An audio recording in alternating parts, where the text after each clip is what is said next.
What's good? Nate Flips FBA here. Check it out. Like and subscribe and comment. Today's video, we're going to talk about the real expenses in your business of Amazon FBA. Here's my YouTube channel. Would appreciate a subscribe. Almost at 100. Little way to go, but yeah, we're going to keep making content. Don't really matter how many subscribers. It's just we're going to keep going.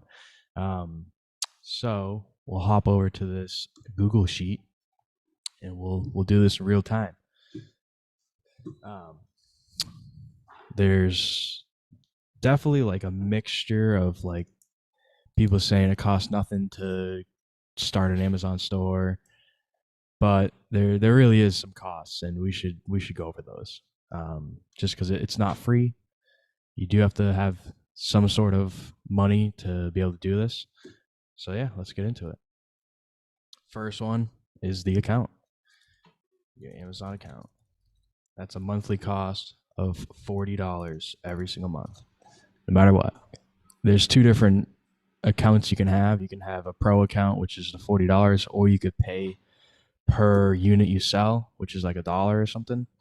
So in the grand scheme of things, paying $40 a month is not that much.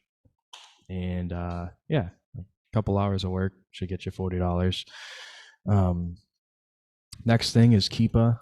As we all know, I hope you all know, Keepa is like the number one software you should use when you're doing research on the product, trying to find its historical prices, variations, how many sales per month. It can give you a broad idea of everything. And then when you go to the Keepa website, there's another plethora of information you can find in there. If you only had an extra $20 a month on top of that 40, Keepa would be like the number one software to get. Next thing is SellerAmp. So SellerAmp builds off of Keepa very nicely. It'll help you decide what to buy, what price you need to buy it at. All you do, it's like an input and output function tool, basically. You go onto a listing, it'll show you the current buy box price, everybody else that's selling it, their prices. It could be higher than the buy box, lower than the buy box, and you're going to put your cost of goods. So there's an input there, and then the output will tell you if it's going to profit, how much. It'll also tell you how many sales per month it's estimated. You can edit it and put in your cost of inbound shipping, because if you're buying it and you're shipping it from your house or from a prep center, there's a cost of shipping stuff, so you have to factor that in as well. And yeah, it's another really good tool to learn, and we'll make videos on SellerAmp as well. But that's number two. Number three, as you get into FBA, you're going to have a large catalog, and you're going to need to reprice your products, every so often. If you don't have a repricer, which is a software that'll do it for you, you got to do it for yourself, and you'd have to be doing that most likely like every single day, or at least monitoring it. So having a repricer will do that for you. All you do is you sign up for one of these repricers, whether it be Cool, Aura, SellerSnap. There's a whole host of them. I use Aura, so we'll put that in. SellerAmp is, when I got it, it was $20 a month. I believe the price has gone up a little bit. But if you're serious about FBA, you could pay the annual fee, and you're going to save a lot of money doing it that way. So Aura is $97 a month. Now, by having this, it'll reprice for you. You have zero repricing that you need to do manually. You can always go into Aura, change your parameters. If something's really competitive, you may need to drop $1, maybe more.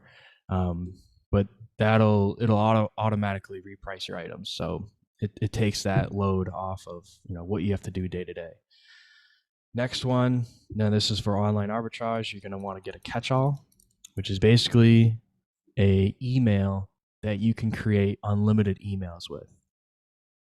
So, for example, like Dick's Sporting Goods, you sign up for a new account, you get 10% off. you can only do that once with your email. But if you have a catch-all, you can put in Nate Flips FBA at blah blah blah.com, or you could do Nate Flips at blah blah blah.com and just keep recycling that email and get more or less unlimited 10% off coupons. That can cost anywhere from like $12 to $20 a month. If you use Google, I believe it's $12 a month. So there's that expense. Next, we'll talk about supplies.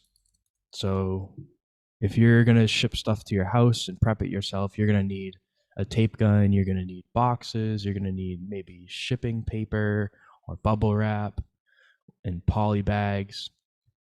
So I think a good startup dollar amount, we would say, is $100.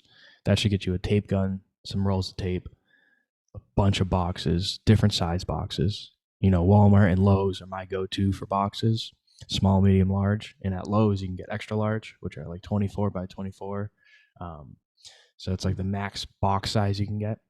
So I think $100 will be a good startup cost.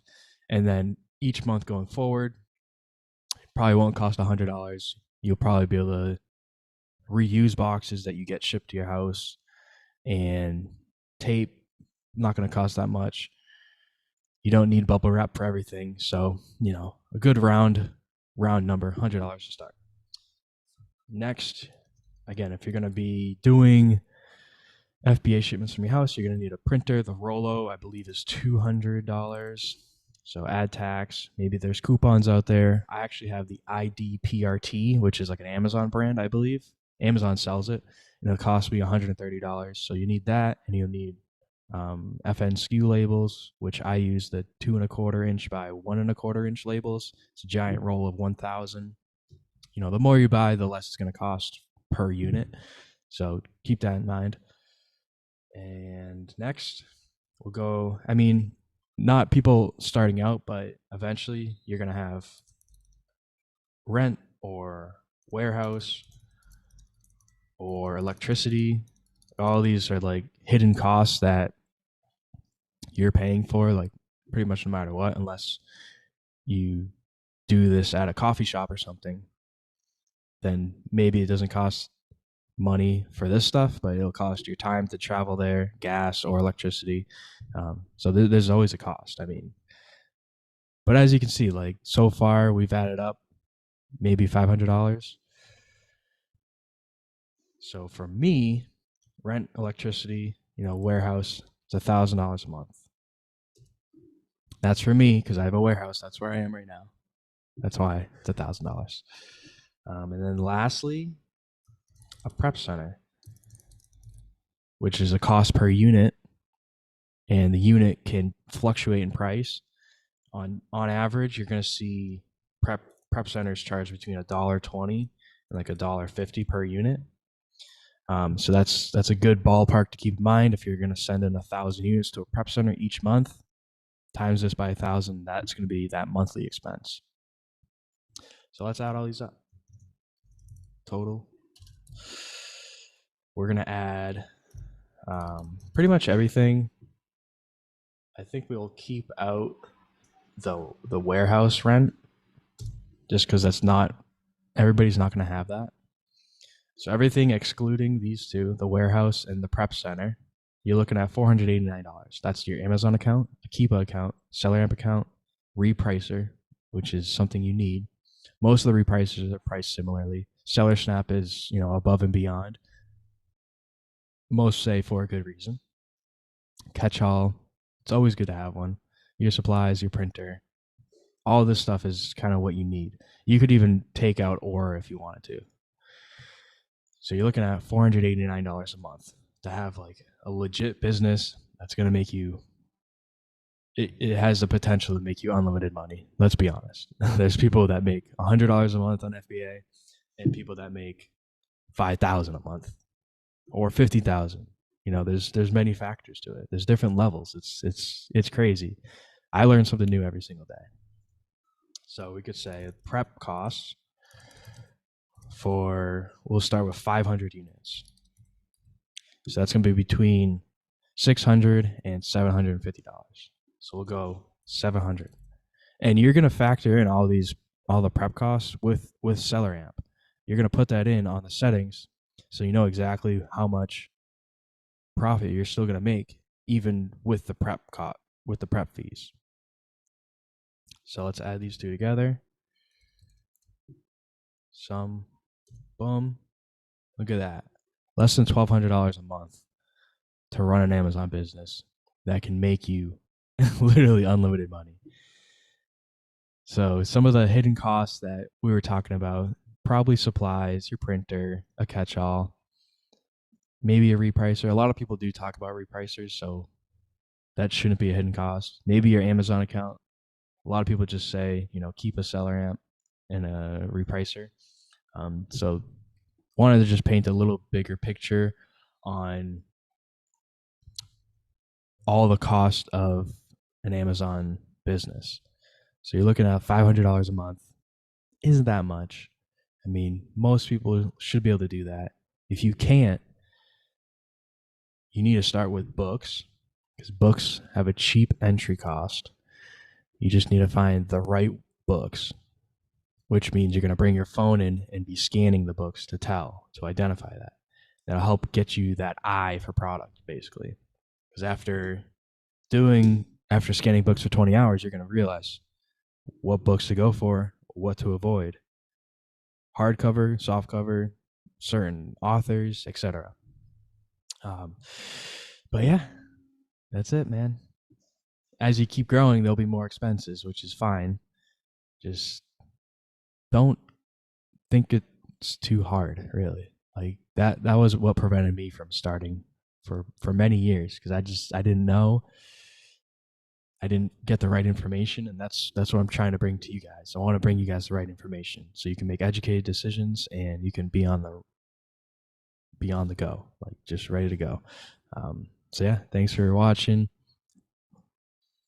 Like and subscribe, and yeah, we'll catch you on the next one. Peace.